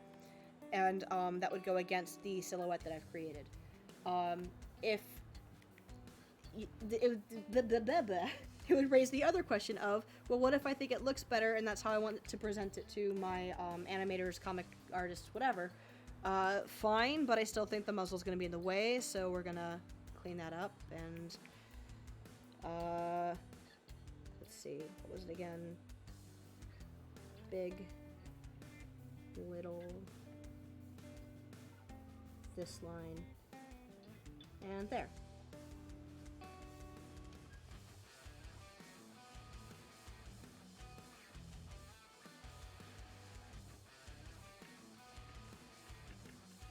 Kind of like the idea that his ears might be a different color than the rest of his fur, so I'm going to go ahead and leave that segmented.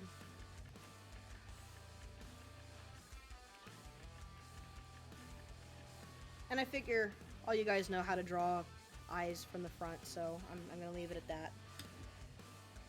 I think the main thing I would want to fix between these two guys is that I moved the back of his head here, but here I kept it really circular.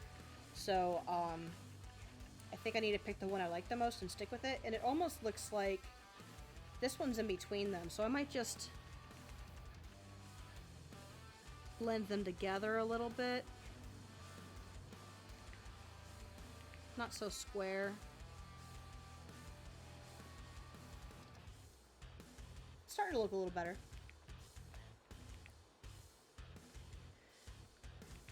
So, that's essentially it. I'm going to open the floor now for any questions. For those of you who have been drawing this whole time, if you have anything that you want to ask about those drawings or rotations that you've been doing, go ahead and pop them in and I'll take a look at them. But I do need to step away shortly to get myself something to eat. I'm sorry guys, I didn't eat dinner sooner. Snickleys is asking if I'm going to be doing more Model Sheet Mondays in the future, and yes, I believe that is still the plan, which I'm all good for.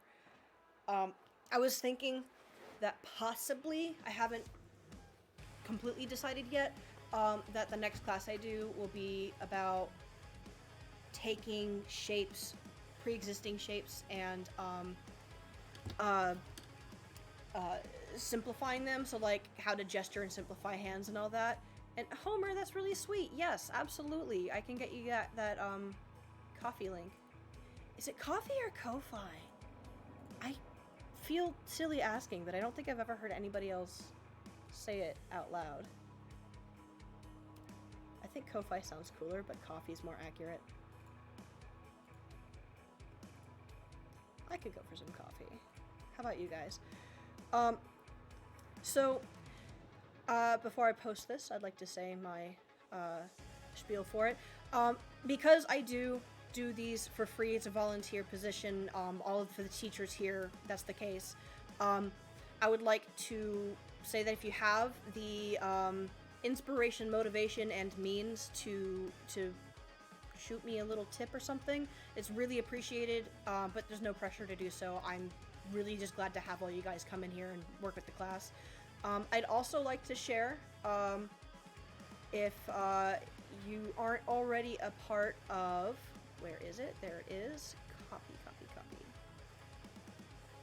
If you're not already a part of Space Dad's Discord channel, since this is his class and his brainchild, the Hello. Model Sheet Mondays, here's a little link to that as well. I feel like I had another segue into that. Oh yeah, there it is. Elgie, you sent me a little dude, and I'm going to open it and we're going to talk about it because he looks really cute. And you kept the face. It makes me happy. Okay, so here we go. So first thing I would suggest is finding a color to draw in. How about that? You need to give yourself some guidelines so that you keep things sort of at the same level. Oop, stop that. So if I line up with one of your heads here, not all these heads line up totally. And not all your heads. Stop button. I gotta get a new keyboard or something that fits my hand better. Particularly not all the bottoms of your head line up. And this is going to be one of those things that is going to show as you keep doing these, and it's going to become more of a struggle than it needs to. And where? I always think I've got this selected. I gotta change that color. And it's the same for a lot of other things. Like here you've got your mouth moving one way, but here it's totally clean and flat, like you spent a little bit more time on it. This one matches, these match up. Obviously this guy doesn't have a mouth here. There's a lot of little things like that through here. So I think just making those adjustments for those shapes to make sure that they're lining up is going to help you a lot. The second thing, or I guess third really, so you want to be careful about how your characters lean. Uh-oh. I didn't mean to miss his face. I'm sorry, guy. Let's try that again. Lean. Let's bring it a little bit more upright. Because you're doing this digitally, you've got the ability to like flip back and forth and make sure that it's about right. So here you can see him leaning quite a bit here too. And this one's not even leaning because the whole thing's leaning. He's leaning because this leg is straight, but this leg is not. So if you just brought this leg down and just scooted it over, that would actually fix that problem. But because in here everything is pretty wide, I think the real answer would be somewhere between straightening up this line a little bit and moving this leg over a little bit. So it's probably going to be more like this. Why am I using such a thin marker here? So you're going to end up a little bit wider of a stance. But keep going. Like these are really difficult to get accustomed to, and so once you do, I can already see like how you're getting this together. You're going to nail this. So keep going.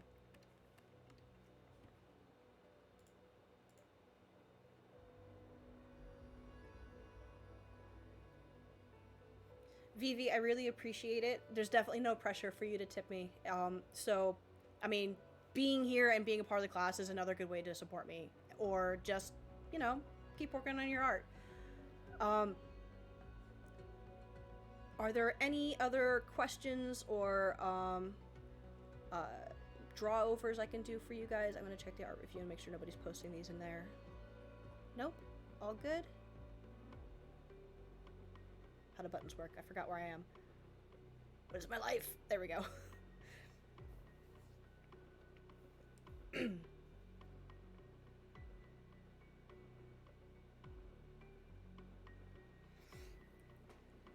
Oh gosh.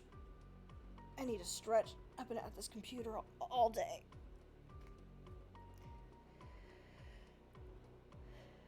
Oh, versa. Yeah, thank you. So I've actually got my socials in the social media share thing already. I think you gotta scroll up a bit to get it. It was so empty like 2 days ago. Now all of a sudden it's full of a whole bunch of people. How dare they? Yeah, let me get my Twitter on here. And my portfolio, just for funsies. I'm also on Instagram. It's the same username as my Twitter, but I use it so little. I'm trying to get better at it, but I don't know. Let's see. So here in the chat. I wish I wasn't so slow at this. Oh, thank you! I really appreciate that. Here's this. And here, hiding amongst all these sudden pop-ups, singular, is this. I'm really so, like, I can't tell you guys how, like, validating it is to hear that that everything I'm talking about is helping you out. Like, it's, thank you. So Smileyworth, let me take a closer look here. So copy, and boop. So you were worried, well, mine still work even though it's still a little blocky. Absolutely, yeah, totally. So, oops. What I would do is, first let me turn this guy down. So, breaking this dude down. Mostly I think artists tend to, default to circles because they really do kind of function everywhere in some way or another. But, I mean, if you're keeping them blocky, all you gotta do is the same thing, just work in blocks, right? So if I were to rotate him,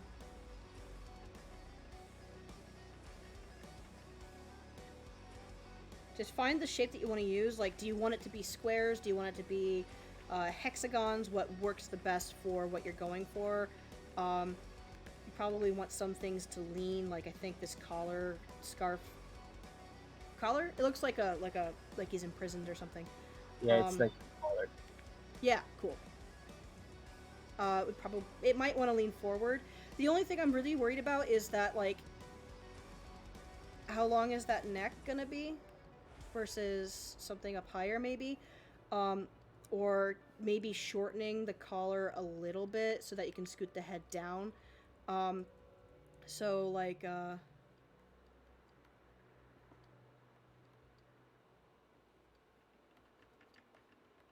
I maybe made the head a little bit on the small side, but yeah, I made him look kind of like a baby. I'm sorry, 1 second.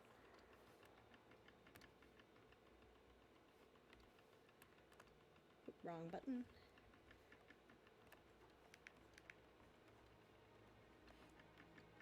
So yeah, it's just, basically everything is gonna work the same. You're just gonna have a lot more edges.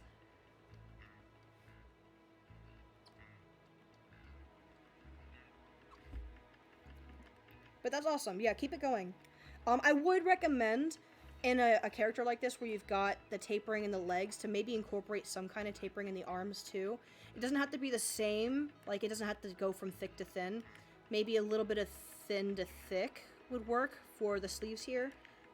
Because you've got all these interesting moving shapes everywhere, and like even the head tapers a little bit, and then you just have like singular rectangular arms. So I think it would actually be a little bit more consistent if you added a little something extra there.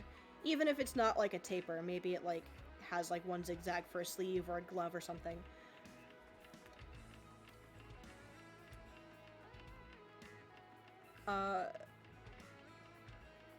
Thank you everybody for the kind words, and thank you for being here. Is it Kaze or Kaze? Kamikaze? So your character's not very simple. You're correct. It's actually quite sophisticated.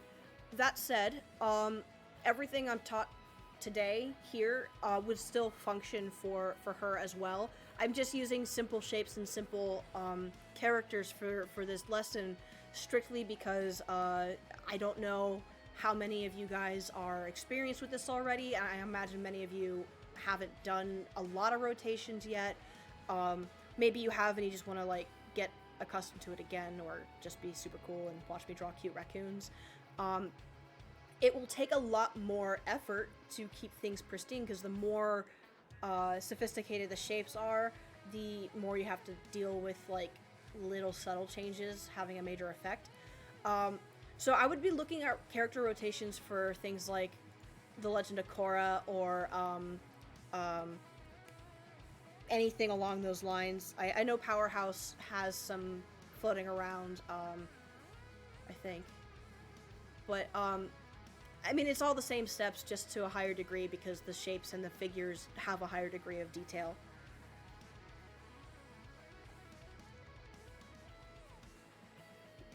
Yeah, rotations are funky. Oh, sick. Is that one runner dude? Wait. It looks like a figure study photo I've seen before, and now I'm blanking out on it. I'm getting a little brain dead, and it's time for me to eat some dinner. So, thank you all for coming. I really appreciate you being here. And like I said, if you got any other questions, or need some feedback, feel free to hit me up, and I'll do what I can to reach out back to you. I don't really like ghosting people too much, but I do have things outside of this, but it's email, so hit me up. Also, maybe during one of these sessions, or maybe during another time that works better for my coworkers, we might actually have some of the Hell of a Boss crew pay a visit to the server for a little hangout and Q&A at some point. So stay tuned for any updates on events for that. But yeah, we'll see you all guys again next week on Model Sheet Monday, or Friday for Friday Night Figure Drawing. That sounds awesome. That's really cool. Yeah, keep an eye out for that, and I really hope I can make it. Thank you guys. Have a wonderful evening, morning, afternoon, wherever you are. I'm gonna go make a sandwich. I have a little outro melody for folks as you're leaving. Do it. Here, I'll play it.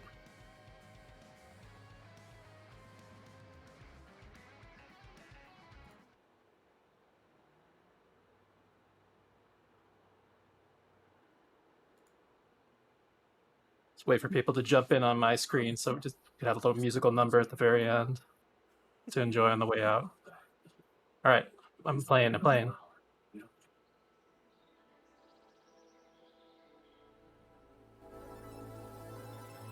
You are now listening to 103.5 Dawn FM.